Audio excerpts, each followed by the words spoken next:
Is the lightweight division the most exciting weight class in all of boxing presently? Are we on the verge of crowning 4 or even 5 new kings that could be comparable to the great era of the 1980s with Hagler, Hearns, Leonard and Duran? Tune in to find out. Welcome to Joe's Jab, a channel dedicated to boxing. In this video I'm going to be talking about the current lightweight scene. It's such a talent-rich division with many of its top fighters either in their mid-20s or early 20s, aside from the great Lomachenko.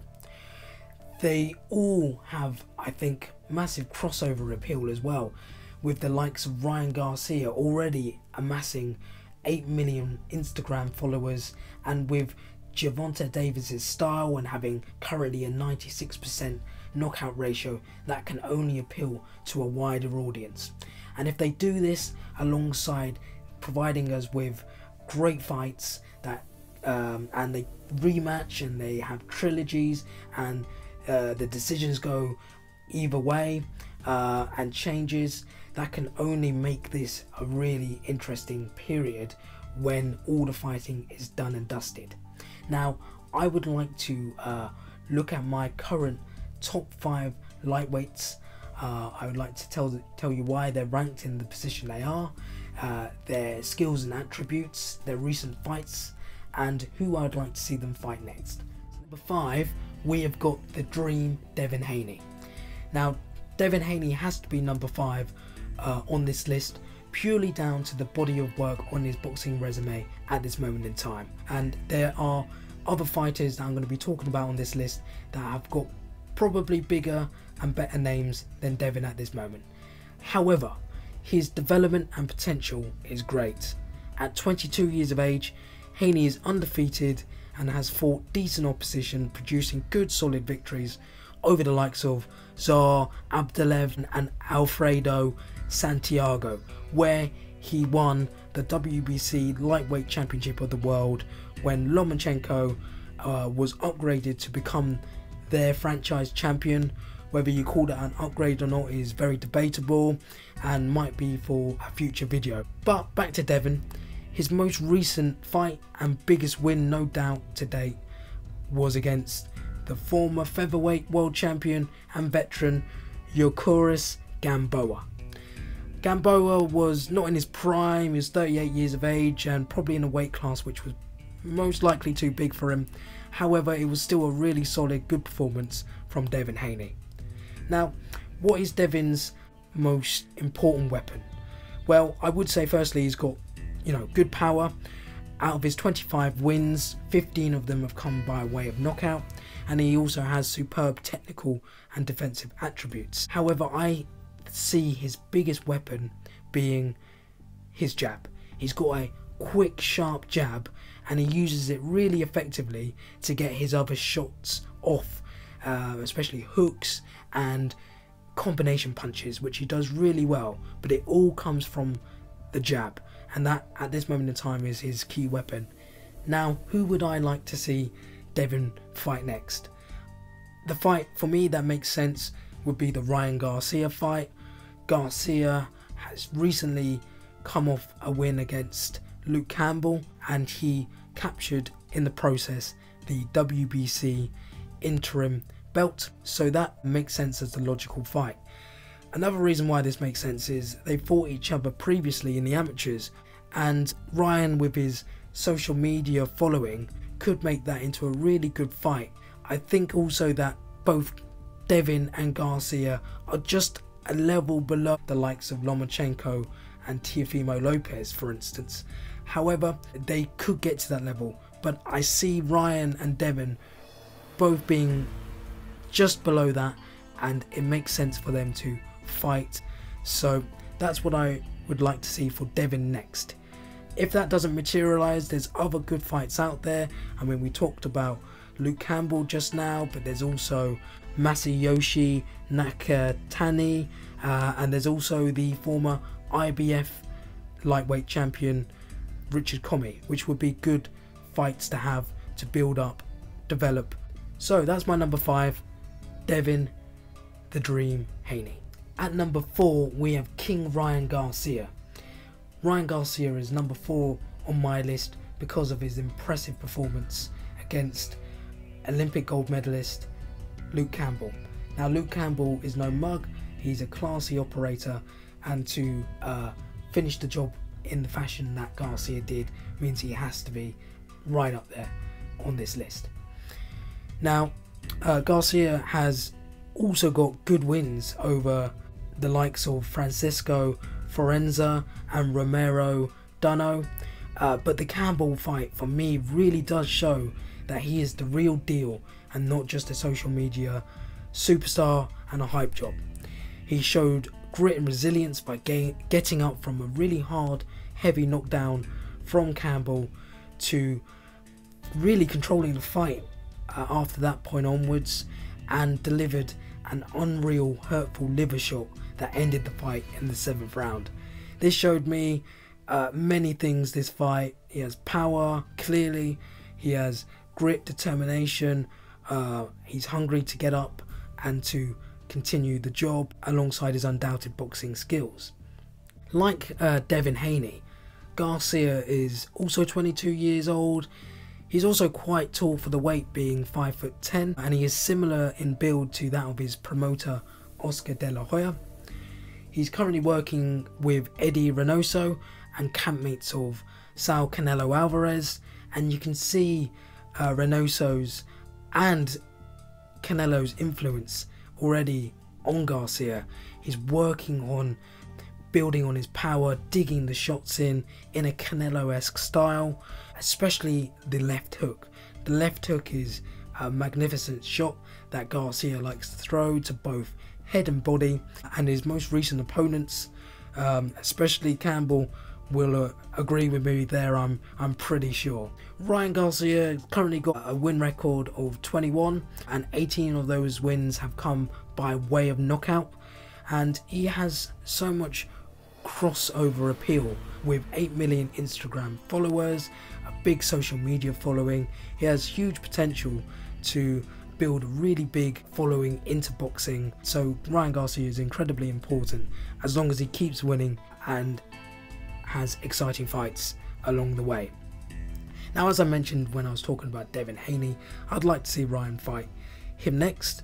They both have fought each other in the amateurs, as I mentioned, and it would be a really interesting matchup of the technical skills of Haney and the speed of Haney against the power of Garcia.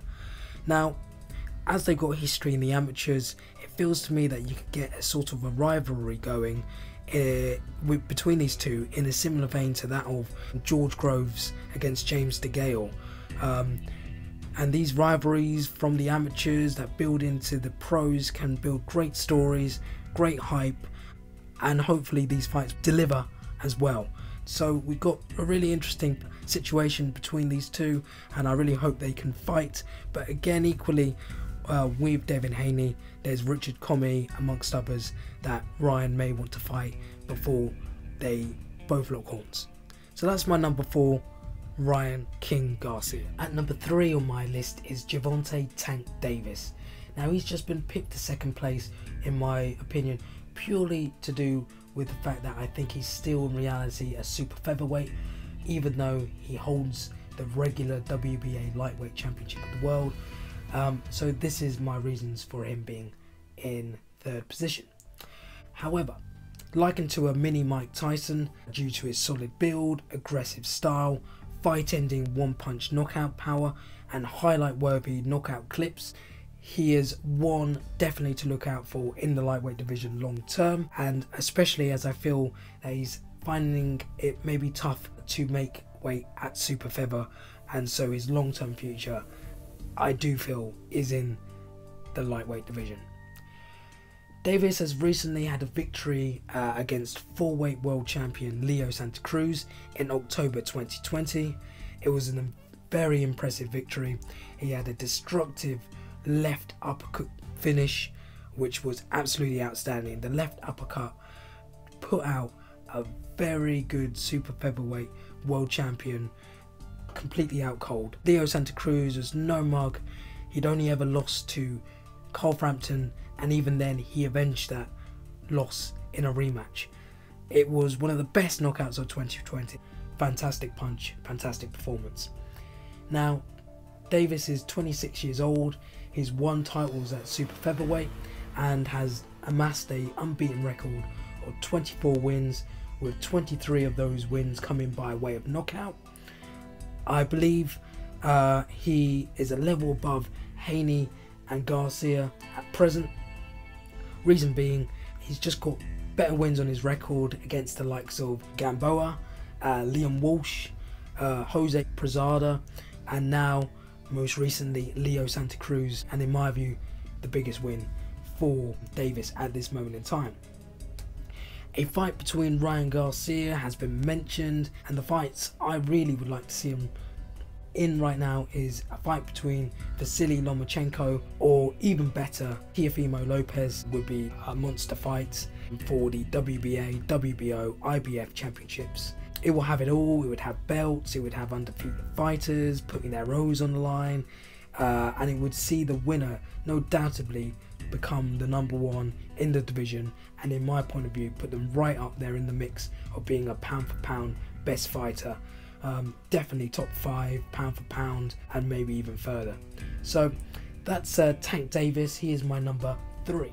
At number 2, I've got Vasiliy the Matrix Lomachenko. Although Lomachenko has lost recently in a close fight but a fair loss to Teofimo Lopez, he is still unquestionably a force in the lightweight division. Coming perhaps near to his twilight years at 32 years of age, but he's still got a lot to give in the division and gives anyone a run for their money. Now, Lomachenko had an immense amateur background, with highlights being winning 2 gold medals at Olympic Games and ending his amateur career with a win record of 396 wins with only 1 loss, which is absolutely amazing. Possibly his time in the unpaid rank have forced him to rush into big fights in the professional game, so he could build an equally impressive record of achievements before age finally catches up with him. However, even with the smaller number of fights, he has won world titles in 3 different weight classes, the WBO featherweight title in only his 3rd fight, the WBO super featherweight championship in his 7th, and then the WBA lightweight title in his 12th fight, really quickly amassing significant titles in such a short space of time. Along the way, he has consistently been fighting really good fighters. In his 3rd fight to win the featherweight title, beat Gary Russell Jr. He's also along the way to building the record he has, beat Nicholas Walters, Rigondeaux, Jorge Linares, really good fighters, and he kept his skills and abilities, and maybe to a lesser extent in the lightweight division, his power, but he still was able to drop Jorge Linares, which is incredibly impressive considering he is so much bigger than Lomachenko. Now, Lomachenko's strengths lie in his ring generalship, his excellent footwork and technical skills, hence why he's called the Matrix. He makes high-level boxers such as Walters and even the great Rigondeaux quit, not because of his power, but because of his footwork and boxing skill sets, befuddling his opponents, making them want no more. At 32 years of age, he may be moving out of his prime, but I think he beats Garcia and Haney and gives Davis a really interesting fight that is a pick'em for me. I would probably back Lomachenko right at this moment in time, but in a couple of years time, with age catching up with Lomachenko, perhaps maybe I will lean towards Davis. But the fight I really want to see next would be a rematch with Teofimo Lopez. Their first fight, although close, was clear for Lopez. However, there were moments in the latter half of their first fight where Loma was starting to understand how Lopez operates, was winning quite a few of those later rounds, and it would be fascinating to see how a second fight develops between these two, and whether Lomachenko could start implementing the tactics that he had done in the latter half of the fight early on in their second. So really interesting fight, really interesting situation, and that is my number 2. Lomachenko has to be there. Really, really good, impressive fighter. So now on to my number 1. And number 1 on my list of current best lightweights, it has to be Teofimo the Takeover Lopez. Lopez has to be there because he's beat the man. Lomachenko was the man that people felt was definitely the best man in the lightweight division, and arguably pound for pound number 1. He was right up there with the likes of Canelo Alvarez for fighting for that spot, and for me, he was my number 1. So undoubtedly the fact that Lopez was able to beat Lomachenko means he has to be number 1. Lopez, by beating Lomachenko, became the unified WBA, IBF and WBO lightweight champion. In reality, he should have really had the WBC lightweight belt as well, but the upgrade to Lomachenko meant Devin Haney is officially their champion, and regrettably for Lopez, stopped him from becoming an undisputed champion, which in reality he is in many boxing people's minds. And he's only had 16 fights to his name as well. He's undefeated and fought decent and now very good opposition. He fought good fighters like Diego Magdaleno, Masayoshi Nakatani, and also former IBF champion Richard Comey, who he knocked out sensationally within 2 rounds. With very good knockout power, 12 knockouts in 16 bouts, with great speed and overall ring IQ, Lopez looks to be the best out of the bunch at this moment in time.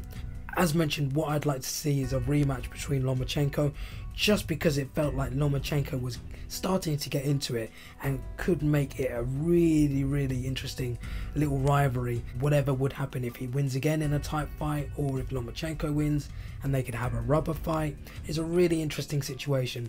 But if that can't materialize for whatever reason, or even after that particular fight, 2021 should see him fighting Javonte Davis. That would be an absolute immense fight, and it would make him undisputedly seen as the best lightweight, and he would do what he's been calling out and doing in the last few years, saying he's going to take over.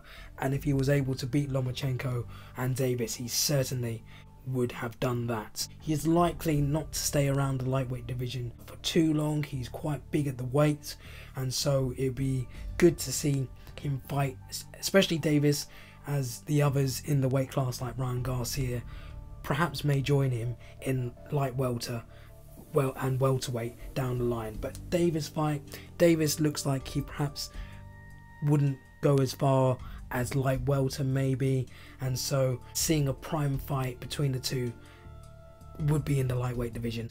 Really, really interesting period for Teofimo Lopez, and look on his future endeavours with a close eye.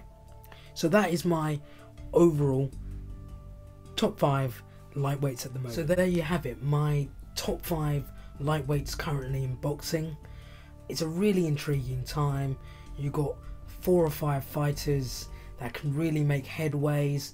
The majority of them are in their mid-20s, early 20s, so they're starting to reach their primes, and they could all fight each other. They could have rematches, they could have trilogies, they could all go one way or the other. You could also see these fighters moving up the weight divisions together and fighting at different weight classes, which may see different results as well. And if the fights are good and the fights are great, they could be seen in the same sort of category as the Fab Four of the 1980s. They're nowhere near that at the moment, of course. It's the start of their era, but really exciting. I'm really looking forward to seeing how it progresses and seeing how their careers go. So if you like this video, give it a like, give it a subscribe if you're interested in watching more, and until next time, have a really good day and God bless. See you soon. Bye.